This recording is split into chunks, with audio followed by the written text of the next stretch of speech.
Assalamu alaikum. Welcome to Maths Mentor Studio. Today we are solving the exercise 6a. Question number 3. The statement is express each of the following as a fraction in its simplest form. So here the expression is in the fractional form and we will simplify it as its lowest form. So before solving it or adding the expression or the fraction, you know that you have the same denominators. If you don't have so make it the same. हमारे पास ऐसा होता है कि fractions होती हैं, जब तक उनका डिनोमिनेटर सेम नहीं होगा हम उनको ऐड या सब्ट्रैक्ट नहीं कर सकते. सो उनको ऐड अप करने के लिए या उनको सब्ट्रैक्ट करने के लिए, सिंप्लीफिकेशन करने के लिए ज़रूरी होता है कि उनका डिनोमिनेटर सेम होना चाहिए. उनका डिनोमिनेटर सेम करने के डिफरेंट मेथड हो सकते हैं. सो यहाँ हम क्या करते हैं, हमने इन दोनों का अगर हम एलसीएम लें by prime factorisation, you can 2 and 5 का अगर आप लें, दोनों ऐसे कॉमन किसी टेबल में नहीं आते. So there LCM will be 5.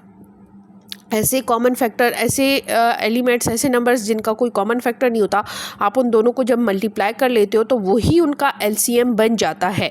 ठीक है. सो इनका भी कोई कॉमन फैक्टर नहीं था, मैंने जब इनको मल्टीप्लाई किया है तो 10 बन जाएगा. मीन्स कि इन दोनों का डिनोमिनेटर अगर मैं 10 बना दूँ, ठीक है, इनका डिनोमिनेटर 10 बन जाएगा तो ही ये एड अप हो सकेंगे, क्योंकि 5 जो है वो 2 नहीं बन सकता और 2 जो है वो 5 नहीं बन सकता. ऐसे केसेस में हम क्या करते हैं कि हम इनका एलसीएम ले लेते हैं और फिर जो एलसीएम का नंबर आ जाता है वही हमने उस डिनोमिनेटर को बनाना होता है. सो जो एलसीएम आ गया है वो है हमारे पास 10. So making both of the denominators 10, we can easily make the 5 as 10 and 2 as 10 by multiplying 5 by 2 and 2 multiply by 5. जब ये 2 मैं डिनोमिनेटर में मल्टीप्लाई करूँगी, ये ऑब्वियसली नोमिनेटर में भी मल्टीप्लाई होगा. यहाँ जब मैं 5 2 के साथ मल्टीप्लाई करके डिनोमिनेटर 10 करूँगी तो ये 5 ऊपर नोमिनेटर में भी मल्टीप्लाई होगा. सो जब ये सिंपली डिनोमिनेटर में मल्टीप्लाई हो जाएगा तो 5 2s are 10 and 2 5s are will gives you 10. दोनों का डिनोमिनेटर सेम हो गया. अब बारी आती है नोमिनेटर्स की. सो नोमिनेटर्स में यहाँ मैंने 2 डिनोमिनेटर में मल्टीप्लाई किया था, दैट्स वाई मैं इसको नोमिनेटर में मल्टीप्लाई कर रही हूँ. और जब भी आप नोमिनेटर में मल्टीप्लाई करते हैं और ऊपर 2 या 2 से ज़्यादा टर्म्स होती हैं तो काइंडली उसको ब्रैकेट्स में बंद कर लिया करें ताकि आप उस पर डिस्ट्रीब्यूटिव लॉ अप्लाई कर सकें. ऐसा ना हो कि आप फर्स्ट वाली टर्म के साथ या जस्ट लास्ट वाली टर्म के साथ 2 को मल्टीप्लाई कर दें तो ये रॉन्ग हो जाएगा. सो यहाँ भी 2 टर्म्स थी, यहाँ भी 2 टर्म्स थी, that's why I closed in the parenthesis. So bye distributive law यहाँ से हम स्टार्ट करेंगे. 4 2s are 8x plus 2 1s are 2. Similarly 3 5s are 15x plus minus 5 1s are 5. ये हमारे पास डिनोमिनेटर सेम हो गए. अब इनके नोमिनेटर्स जो हैं वो ऐड अप हो सकते हैं. सो नोमिनेटर्स को ऐड करने के लिए हम क्या करेंगे, सारे नोमिनेटर्स में जितनी भी टर्म्स हैं उनको हमने साथ लिख लेना है. बीच में अगर प्लस हो तो एज इट इज़ आपने इन टर्म्स को उठा के यहाँ ले आना है और जब माइनस होगा तो वो मैं आपको आगे वाले पार्ट में समझाऊंगी. अब यहाँ से आ जाएगा हमारे पास 8x plus 2 plus 15x minus 5. अब हमने क्या करनी है, हमने लाइक टर्म्स को साथ में लिखना है. सॉल्विंग लाइक टर्म्स का मतलब जिनके साथ वेरिएबल्स हैं, सेम वेरिएबल्स हैं, सेम पावर वाले वेरिएबल्स हैं, उनको हम साथ में लिखेंगे. कांस्टेंट हमारे साथ में जाएंगे. सो 8x plus 15x will gives you 23 and plus minus greater का साइन लगता है, यहाँ आ जाएगा माइनस. 5 में से जब आप 2 माइनस करेंगे so it will gives you 3. So the answer will be 23x minus 3 divided by 10.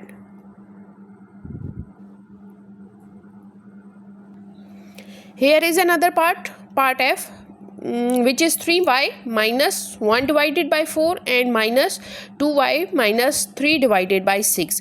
अब ये आपके पास किसी कॉमन टेबल में आते हैं, मीन्स 2 का टेबल है जिसमें ये कॉमनली आते हैं. सो ऐसे केस में भी हम क्या करते हैं, इनका एलसीएम ले लेते हैं. ठीक है. इस केस में आपने प्रॉपरली एलसीएम लेना होगा, बाय प्राइम फैक्टराइजेशन करनी होगी. वहाँ पे हमें ज़रूरत नहीं थी क्योंकि दोनों एक दूसरे के टेबल में नहीं आ रहे थे तो 2 5s are 10 हो गया था. लेकिन यहाँ आपने इसको 6 4s are 24 नहीं करना. वैसे अगर आप कर लेंगे तो आपका जो डिनोमिनेटर है वो सेम हो जाएगा, लेकिन प्रोसेस थोड़ा सा लंबा हो जाएगा, आपके पास वैल्यूज़ थोड़ी सी ग्रेटर आ जाएंगी. सो इसका एग्जैक्ट एलसीएम ले लिया करें ऐसी वैल्यूज़ का जो किसी कॉमन टेबल में आती हूँ, जैसे 2 के टेबल में 4 भी आता है, 6 भी आता है, लेकिन 4 के टेबल में ना 6 आता है ना 6 के टेबल में 4 आता है। ऐसे केसेस में आप प्राइम फैक्टराइजेशन कर लिया करें, जैसे मैंने यहाँ पे कर लिया। अब जब हमने प्राइम फैक्टराइजेशन कर लिया तो मेरे पास डिनोमिनेटर क्या बन जाएगा, इनका एलसीएम आ जाएगा 12। मीन्स कि मैंने इन दोनों डिनोमिनेटर्स को क्या बनाना है, 12 बनाना है, और ये ईजिली बन जाएंगे। जब आप इस तरह से प्राइम फैक्टराइजेशन करते हैं और जो नंबर आता है वो ईजिली इन डिनोमिनेटर से, इन वैल्यूज से बन सकता है। सो यहाँ मेरे पास एक डिनोमिनेटर है 4 और दूसरा है 6। 4 3s are 12 and 6 2s are will be 12। सो हमने दोनों डिनोमिनेटर्स को 12 बनाना था। अब ये 3 जब डिनोमिनेटर में मल्टीप्लाई होगा एज प्रीवियस, ये न्यूमरेटर में भी मल्टीप्लाई होगा, ये 2 डिनोमिनेटर में and numerator as well. Again आपके पास न्यूमरेटर में बोथ टर्म्स हैं, 2 टर्म्स हैं, so closed it in parenthesis and by using distributive law apply multiply it by each of term। 3 3s are 9 plus minus minus 3 1s are 3। again 2 2s are 4 4y plus minus minus 3 2s are 6। अब हमारे पास दोनों के denominator same हो गए, 12 and 12 हो गया। ठीक है, अब बीच में इनकी माइनस का साइन है। प्रीवियस मैंने आपको कहा था कि जब बीच में प्लस होता है तो इस टर्म को एज इट इज़ उठा के रख लेते हैं, लेकिन अगर बीच में माइनस होगा तो आपने क्या करना है, आपने इस पूरी ये जो दोनों टर्म्स है इनको उठाना है, यहाँ पे लाना है और इस माइनस को भी साथ में लिखना है और इस माइनस को अंदर ईच एंड एवरी टर्म के साथ मल्टीप्लाई करना है। सो इस 4 के साथ प्लस है, plus minus minus 4y minus minus plus. Again आपके पास फिर हमने क्या करना है, लाइक टर्म्स को साथ में लिख दें, वाई वाली टर्म साथ में आ जाएंगी, कांस्टेंट साथ में आ जाएगा। सो यहाँ इसके साथ पॉजिटिव है, ये नेगेटिव है, प्लस माइनस माइनस 5y आ जाएगा। 9 के साथ जो है वो ग्रेटर का जो वैल्यू है 9 इज ग्रेटर एंड इसके साथ पॉजिटिव का साइन है। देन प्लस माइनस माइनस और आपके पास 6 जो है वो ग्रेटर है, सो यहाँ पॉजिटिव 3 आएगा। आपकी बुक में यहाँ माइनस मेंशन है, माइनस नहीं आएगा। Divided by 12। पार्ट जी है हमारे पास a minus 2 divided by 4 minus a plus 7 divided by 8। अब दोनों का डिनोमिनेटर्स चेक करें।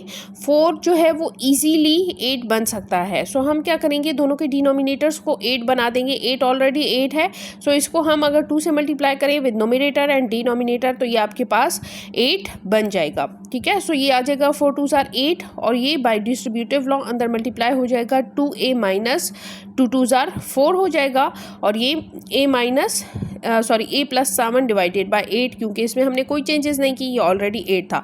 अब दोनों के डिनोमिनेटर सेम हो गए हैं, मींस कि ये दोनों आपस में सब्ट्रैक्ट हो सकती हैं।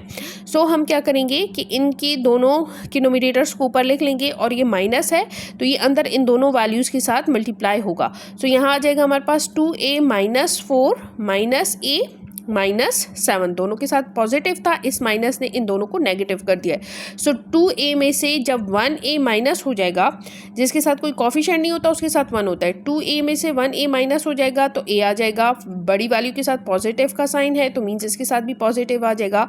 माइनस माइनस प्लस होता है और साइन जो है वो माइनस का लगता है, सो दैट्स वाई यहाँ 11 आ जाएगा divided by 10। This is the required answer. Thank you so much.